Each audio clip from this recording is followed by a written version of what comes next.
talk about how hiring and sales are tied to each other, some challenges that sales leaders across the board face, and 7 tips to help get people on board. Okay, give me a show of hands. How many people here in this room are your revenue goals tied to your hiring goals? Okay, a good amount, not everybody. I'd be interested to hear how some of the other ones are structured, but generally, you need to get your salespeople on board in a certain period of time, get them ramped. Quota is tied to the overall goals of the company's performance. Sales and hiring have the absolute same process. Sales, you get your leads, you take them through the process, and then the ones that come out the end, and then close business equal revenue. Hiring, same thing. You have to get a good amount of candidates into your pipeline, take them through the interview process, extend them offers, and then get people on board. Same exact thing.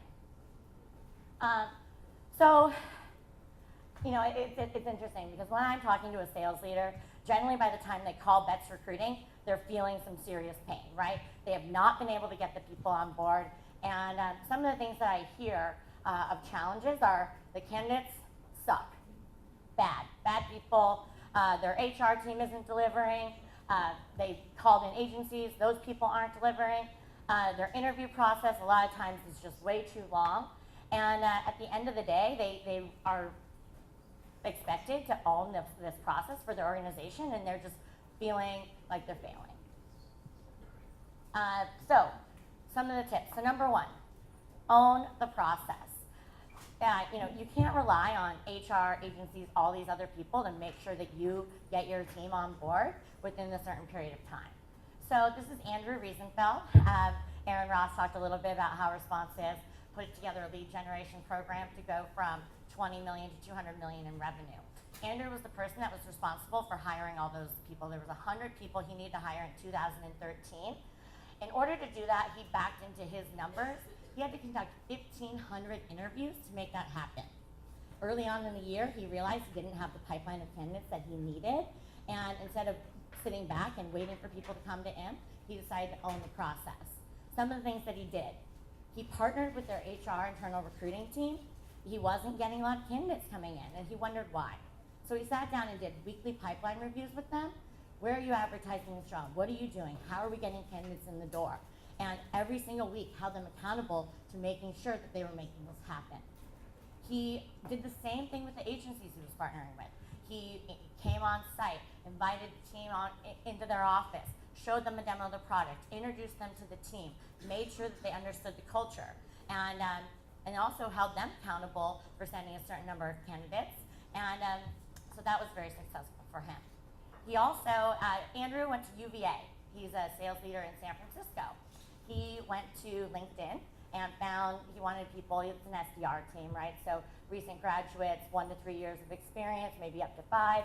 Reached out to pretty much all of the recent graduates from UVA in the Bay Area, told them about his job opportunity, and asked them to meet for coffee. He also sat down, instead of just running an average internal referral program, Andrew said, I think they had a monetary, some type of monetary amount that they gave to people that did internal referrals at Responses.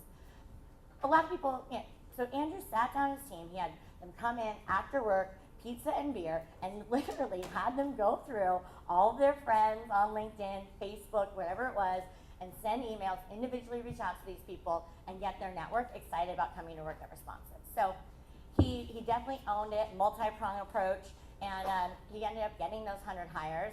As Aaron mentioned, they were acquired by Oracle, and now Andrew has moved on. But he did an amazing job really owning the process.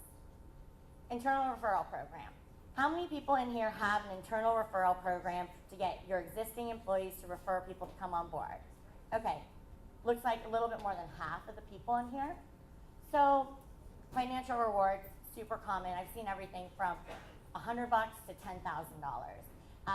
Other things that companies do in addition, so Adam, earlier I was talking to him on the break, and he was saying that, from Single Platform, that they need to hire 45 people this summer between June and August. So that's a time where he's going to want to see increased lead generation of these candidates, right? So having additional incentives, because if you're given $2,000, when you first start at your company, you're really motivated to reach out to everyone you know. That kind of dies down in terms of your proactivity to reaching out to people in your network. So, offering incentive trips, Achievers, my client in San Francisco, everyone that referred somebody within a certain quarter, they sent them on this really cool trip to Vegas. And it's almost like a President's Club type thing for people that are referring top talent in your organization.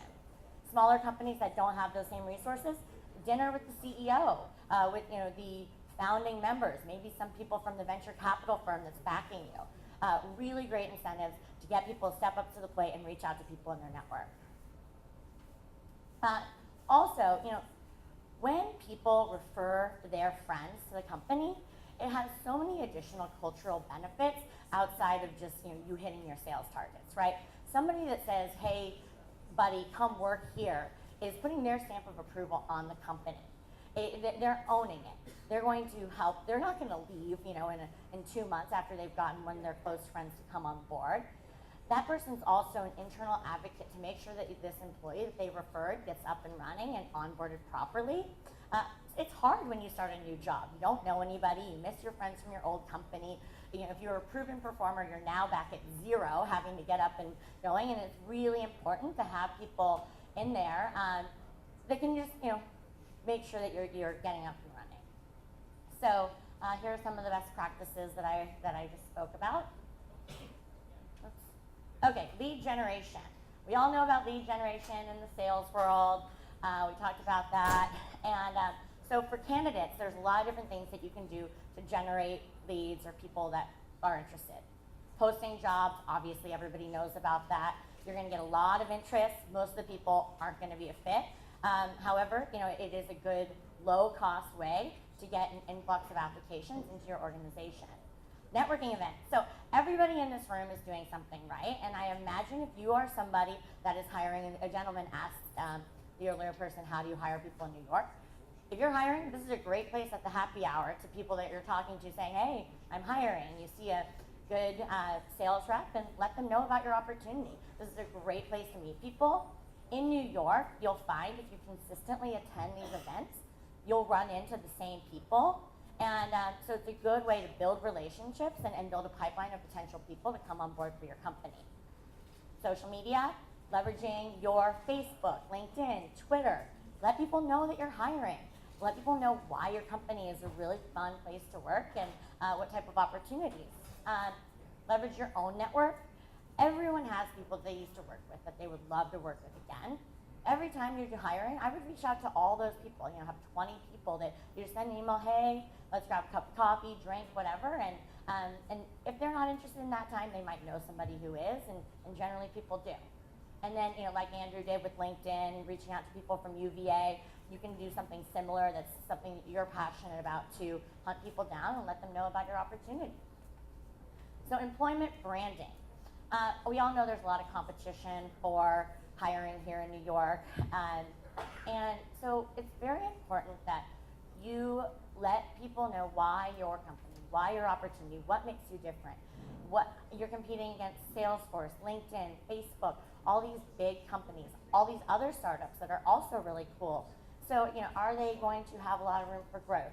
Do you have a set career plan where they're going to move from, I had dinner with Tim from Acquia last night. We were at the speaker's dinner, and he said, from SDR to mid-market sales, it's a 3-year career path, and there was about 5 promotions that he explained. That's cool. That is like if I'm going to interview for an SDR role, that's going to get me pumped that I'm not going to be doing lead gen cold calling forever. I could be a mid-market rep if I do my job and I am part of the accountability culture that you mentioned earlier. That's cool. Is there exposure to senior leadership? What is it about your company that makes you different? And there's a lot of ways to do this. For us, we've really taken advantage of videos and YouTube. So here's the video that we put out. Scooter. So sorry, I totally forgot my resume. A resume? Nobody told me to bring a resume. But I couldn't find parking anywhere. I'm really excited to be here. Probably my DUI. I'm sorry, what was your name again? Brandon. Brandon. What's your policy on inter-office dating? So Brian, there are some really hot girls in the office. Wait, how much does this pay? How much vacation time do I get? I'm sorry, Ben, I'm confused. What is it that you sell again? Who's the CEO? I hear you guys got free food and beer. Do you guys party together? What fun bars are around here? Can I work from home? Your office is dog friendly, right? So what's your guys' policy on Columbus Day? Do you drug test?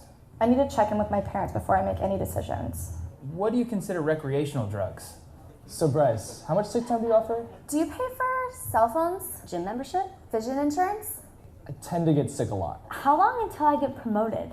Nope, I don't have any questions. I mean, nothing's really coming to mind right now. I don't know the answer to that question. I'm a perfectionist. I'm such a hard worker. I have a really hard time knowing when to stop. Yeah, I'm super hungover. Guess it's just that time of the month. I'm sorry, I just had the worst day so far. So I'm gonna have to level with you, Braden. I'm really desperate and no one will hire me. And then my boyfriend and I just had the most horrible fight. I don't really have any goals. My boss is a total bitch. I'm just like not performing very well. Betts Recruiting reached out and I thought, what the hell? I'll give it a whirl. They just can't pay me what I'm worth. I get bored easily. Would it be okay for me to bring my baby a few times a week? I'm gonna get in here and sell the out of it. I'm not gonna come in here and do a dog and pony show, okay? I really like selling through email. I have a great template. Wait, sorry, what'd you say?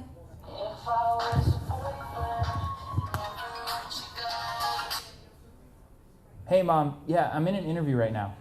I'll call you after. So, basically shit not to say on an interview. Oh wow. There's a little, whatever, outtake at the end there. So, employment branding. What is unique about your company? What type of culture do you have? How do you make it fun and exciting for people to come to work every day? Leadership branding. So, every company, you know, you're coming up with your employment brand. As a sales leader, I encourage you to also think about what makes you a really great person to work for. Why would a rep or whoever it is that you're trying to hire choose to come work for you? Ralph Barcy, he's another one of my clients in San Francisco. He used to be at Inside View, who's here, and now he's at Achievers. He has done an amazing job of branding himself as a sales leader. He hires SDRs, and so I called him. I said, Ralph, I'm going to talk about you at my talk at the Sales Hacker Conference in New York, and like, what is it? You know, when I think about someone that brands themselves as a great leader, you're the first person that comes to mind, and I wanted to dig a little bit into why. It's like, well, Carolyn, first thing, before somebody comes on an interview with you, they're going to go to Google, right? And they're going to type in your name. What are they going to find about you? Right? Is there unique, interesting stuff? Do you have a great career path? Have you put out good content? Or are you just like everybody else? So Ralph has a blog. He had, when he was interviewing for his most recent class of SDRs, I think he interviewed 60 people and just had some of the funniest, most inappropriate things happen on his interviews. And so he wrote an article of how to nail an SDR interview, right? So an SDR now is going out to interview at Achievers, and they see Ralph's article about how to nail the interview.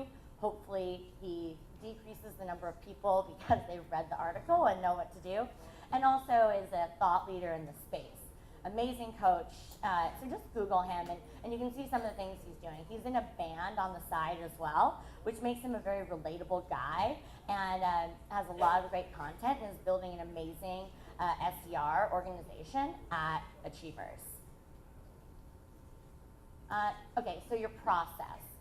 I've had clients that have had like a 12-step interview process, and they wonder why people don't always go through the whole entire thing. And everyone wants to hire top performers that are exceeding quota, and those people, frankly, don't have time to come back to your company 12 times to prove to you why you should hire them. So can have a short process. You know, I want to make sure that this. I don't want to say just hire whoever, but figure out a process where all of the people that are involved are part of it, and you can get the sign off from everybody.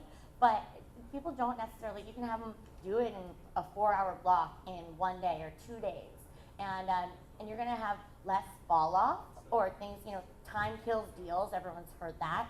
Time kills deals in the hiring process too, big time.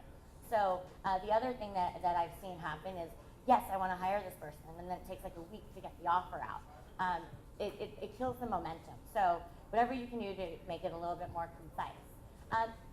On the first interview, most companies, it's a phone interview. Let people know exactly what the process looks like, so there's no surprises, and so things don't just fall off in the middle. If they really are excited about your opportunity and have another offer, they know where they are in the progression from first interview to offer stage. Get the team involved.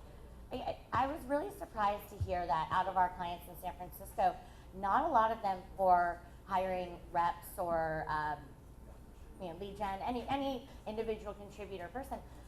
Not a lot of people are having them meet the rest of the team or meet other people that would be peers. And I think this is really a valuable thing to do, because the team, your existing team, feels bought into the people that you're hiring.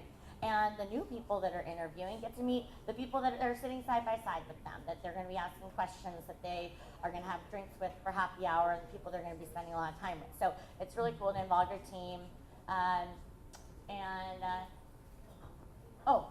Yeah, this is a really fun one. Have them do the job. So if you're leaving a lot of voicemails, have them call you and leave a voicemail. If there's a live demo, give them access to your tool and have them demo it for you over the phone, because everyone, we've talked about how costly it is to make hiring mistakes.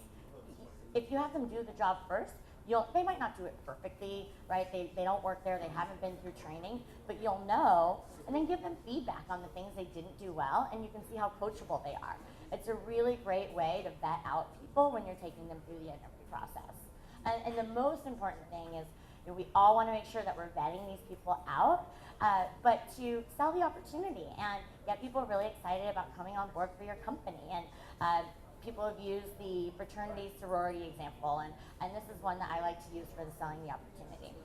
In college, I was in Pi Phi at the University of North Carolina, and every person that came through, we wanted to make sure that they had a positive experience and that they left wanting to be a member of our sorority. And we realized that if we did that, we would have the more of our bids that were extended would be accepted, and then overall the reputation of our sorority on campus would be positive. And that's the same thing you want for your company. That you might not offer a job to every single person that comes in to interview, but you sure as hell want them to want to work there. And then have positive things being talked about your company in New York. So if you're going to partner with agencies, it's really important that you set up these partnerships for success. And so Brad O'Neill, he's one of my clients in San Francisco. He is a great example of somebody that's gone above and beyond to have a very successful partnership with our agency specifically. And so he brought my team over to his office, introduced them to everybody, showed them a demo of the product, and that's pretty basic. That's like lowest thing that you need to do if you're really going to partner with them, and also letting people know the exact type of people that you want to hire. After a couple weeks later, he took a bunch of them out for drinks and got to know them on a little bit more of a personal level, and talked about the opportunity at Tech Validate and where it was going to take people's careers. And after my team went to drinks with Brad, they came in, oh my God, Brad is so cool, and they just got on the phone, started calling their candidates, and then he sent cornhole, that game where you toss the bean bags and the little thing. He sent that to our office, and again, people were really impressed by Tech Validate, and they definitely got a little bit more love than some of our other clients, because people really identified with Brad as a leader. So here are some of the other best practices. Be very, very clear with what your expectations are and the types of people that you're looking for. And if you have something specific, be very clear about that. And sometimes people say, oh, I'm open, right? And you're not doing yourself any favors if you're not open and you're telling people that you're open. And run the process yourself. Whoever the hiring manager is should be the direct person in communication with the recruitment agency. A lot of things get lost in translation the more people that are involved, from the decision maker to the agency. So everyone's busy, and recruiting sometimes takes a back burner to revenue generation, but you're gonna have a lot more success and a lot fewer problems if you run the process yourself. Be responsive if you're out of town traveling for business. let the agency know so they're not getting candidates super excited about your opportunity and you're not going to be able to interview with them for 2 weeks. Okay, so some of the things that you guys can do is own the process, run a great internal referral program, lead generation, branding your company and yourself as a leader, having a great interview process, and if you choose leverage agencies, make sure you set up a partner for success. Or sorry, the partnership for success. So that's our team, or part of our team. Any questions?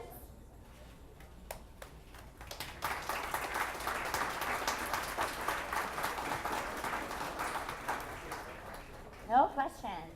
Okay. Oh, okay.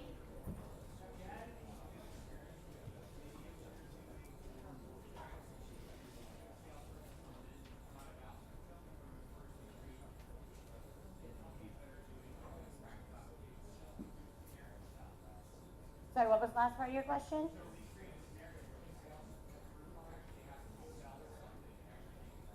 Absolutely, yeah. So that was part of when I said have them do the job. So whatever it is specific to your company that you want to see, I definitely think that having some type of an exercise or engaging them outside of just a Q&A or experiential interview is key in hiring salespeople. Absolutely. In terms of video interviewing, I think it's good, especially if you're hiring an enterprise sales rep in a different territory that really can't come into the office. It's good to be able to vet that person early on. I do recommend flying them out for a final round, but doing the video, it helps to not waste a lot of people's time and money by flying somebody out that's not polished and not going to be a good fit. Other questions? Okay, well, here's my contact information, and if anyone has any questions or wants to talk about a specific situation that you have in your company, I'd be happy to chat.